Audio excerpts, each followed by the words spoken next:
வணக்கம் மக்களே. இந்த வீடியோவில் நம்ம ஒரு சோகமான செய்தி தான் பார்க்க போகிறோம். வாங்க என்ன தகவல் என்ன செய்தின்னு பார்க்கலாம். வீட்டுக்கு சீல் வச்சுட்டாங்க, நடு ரோட்டில் இருக்கிறேன், கண்கலங்க வைக்கும் நடிகர் ராஜேஷுடைய மனைவி தாரா. இணையதளத்தில் வைரலாகும் சோகமான செய்தி. வாங்க என்ன தகவல் என்ன செய்தின்னு இந்த வீடியோவில் விரிவாக பார்க்கலாம். அதுக்கு முன்னாடி முதன்முறையாக நம்ம சேனலை ஃபஸ்ட் டைம் பார்க்குறீங்கன்னா சப்ஸ்கிரைப் பண்ணாதவங்களாம் சப்ஸ்கிரைப் பண்ணிக்கோங்க. பெல் பட்டன்ஸ் மூலமைக்கு நம்ம சேனலோட நோட்டிஃபிகேஷனை எனபிள் பண்ணிக்கோங்க. நாங்கள் போடுற வீடியோ எல்லாமே உங்களுக்கு உடனுக்குடனே வந்து சேரும். தென்னிந்திய சினிமா உலகில் 80 மற்றும் 90 காலகட்டங்களில் முன்னணி நடிகர்களில் ஒருவராக இருந்தவர் தான் ராஜசேகர். இவர் நடிகர் மட்டுமல்லாமல் திரைப்பட இயக்குனர், ஒளிப்பதிவாளராக பணியாற்றியிருந்தார். சின்னத்திரையில் நடிகராக நடித்திருந்தார். இதனிடையே இவர் தாரா என்பவரை காதலித்து திருமணம் செய்து கொண்டார். இப்படி ஒரு நிலையில் நடிகர் ராஜசேகர் அவர்கள் 2019ஆம் ஆண்டு உடல்நலக் குறைவின் காரணமாக காலமாகி போயிருக்கிறாரு. இறப்பதற்குள்ள சொந்த வீடு வாங்க வேண்டும் என்பது இவருடைய கடைசி ஆசையாம்.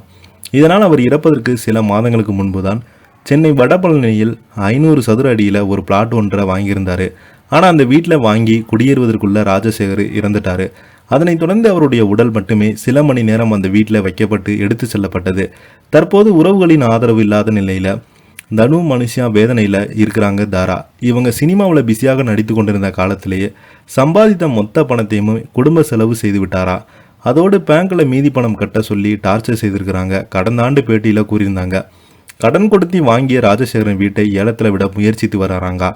இந்த நிலையில் இது தொடர்பாக ராஜசேகருடைய மனைவி தாரா பேட்டியில், பேங்க்கில் கடன் வாங்கும்போது அவருக்கு எனக்கும் வயதாகிவிட்டது. அப்போது அவரிடம் கடன் வாங்கி வீடெல்லாம் வாங்க வேண்டாம், இருக்கிற கொஞ்ச காலத்தை வாடகை வீட்டிலே இருந்து போயிடலான்னு சொன்னேன். அவர் கேட்கவே கிடையாது. பேங்க்கில் அந்த அடிப்படையில் அவருக்கு கடன் கொடுத்தாங்க.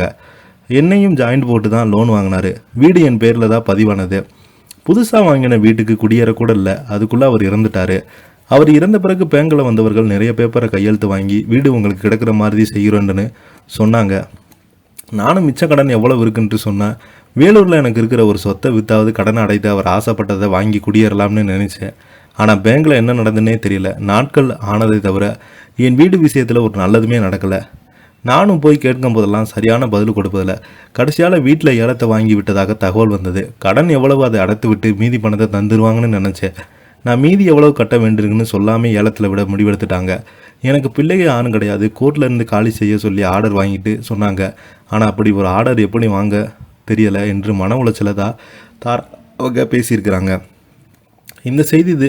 மேலும் அந்த கடனை செலுத்துவதற்கு வங்கியில் அவகாசம் கேட்டபோது வேறு எந்த சொத்தை விட்டு கடன் அடைப்பதற்குமே தாரா கூறியிருந்தாங்க.